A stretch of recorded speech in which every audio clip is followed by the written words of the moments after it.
Assalamualaikum. Fakta menarik tentang Candi Borobudur menurut Channel FM. Sejak awal ditemukan, Candi Borobudur menjadi salah satu destinasi paling populer di Magelang, Jawa Tengah. Kondisinya tetap terawat, sehingga masih berfungsi sebagai tempat ibadah, terutama saat Waisak. Sayangnya, hingga saat ini masih belum terkuak, bagaimana proses terbentuknya Candi Buddha terbesar di dunia ini. Meski demikian, ada beberapa fakta Candi Borobudur yang menarik dan unik yang harus kamu ketahui. Dirangkum dari berbagai sumber, sebagai berikut. 1. Candi Borobudur dibangun antara abad ke-8. Berdasarkan aksara yang tertulis, pembangunan Candi Borobudur diperkirakan dilakukan antara abad ke-8 dan ke-9. Butuh waktu 75-100 tahun untuk bisa menyelesaikannya pada masa pemerintahan Raja Samaratungga. Sayangnya, tidak ada bukti konkret mengenai alasan utama Candi Borobudur dibangun. Seiring berkembangnya kerajaan Islam di Jawa, Candi Borobudur mulai ditinggalkan pada abad ke-14. 2. Candi Borobudur ditemukan Gubernur Jenderal Inggris.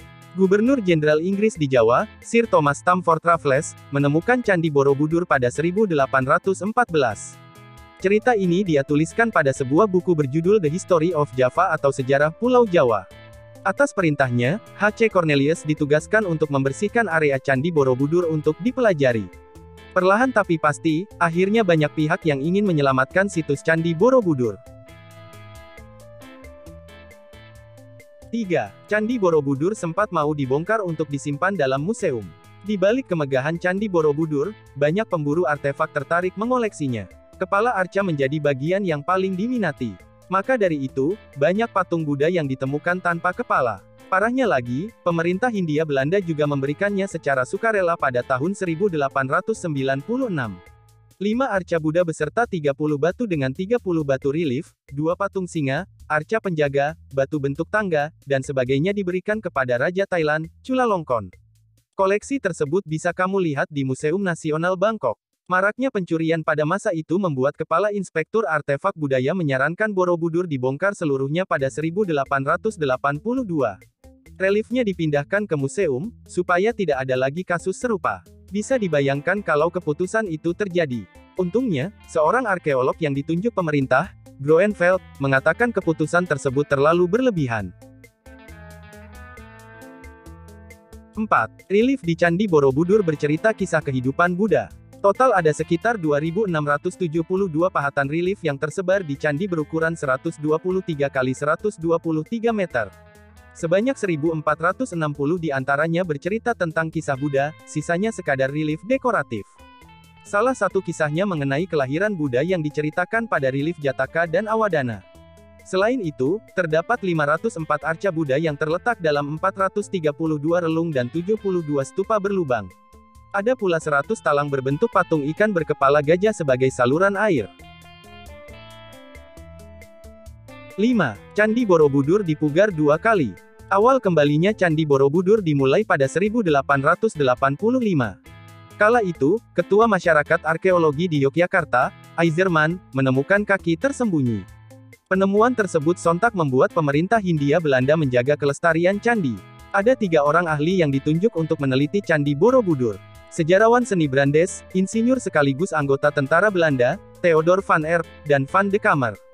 Keterbatasan anggaran membuat pemugaran tidak berjalan sesuai rencana. Pemugaran hanya memusatkan perhatian pada merawat patung dan batu. Sebelumnya ada usaha untuk memperbaiki tata letak batu, stupa, dan drainase. Rekonstruksi catra juga sempat dilakukan, tapi hanya menggunakan sedikit batu asli. Dampaknya, catra tidak dapat dipertanggungjawabkan keasliannya, sehingga Van Erp membongkarnya.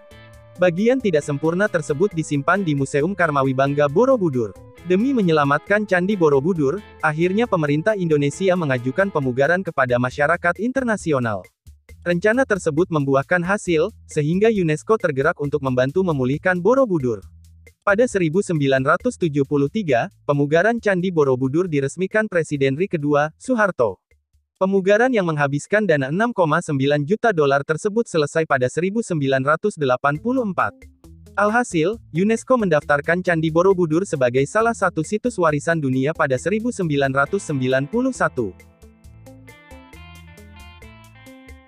6.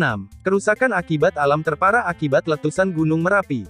Masih ingatkan letusan Gunung Merapi pada Oktober dan November tahun 2010? Debu vulkaniknya menutupi kompleks candi dengan ketebalan 2,5 cm. Dampaknya, kawasan wisata ditutup 5-9 November tahun 2010 untuk dilakukan pembersihan. UNESCO kembali membantu upaya rehabilitasi dengan menyumbangkan dana sebesar $3 juta.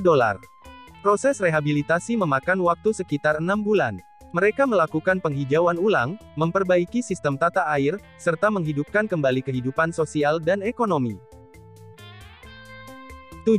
Artefak Candi Borobudur tersebar di beberapa museum seluruh dunia. Seperti yang disinggung di atas, artefak arkeologi Borobudur telah tersebar akibat pencurian. Di Indonesia, ada 2 museum untuk melihat koleksi aslinya, yakni Museum Karmawi Bangga dalam Kompleks Borobudur dan Museum Nasional Indonesia di Jakarta.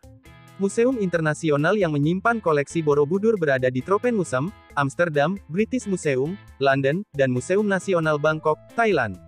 Selain itu, ada pula museum yang menyimpan koleksi replikanya.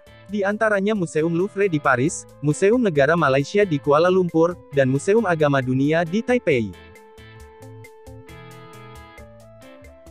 Jangan lupa di-subscribe. Terima kasih.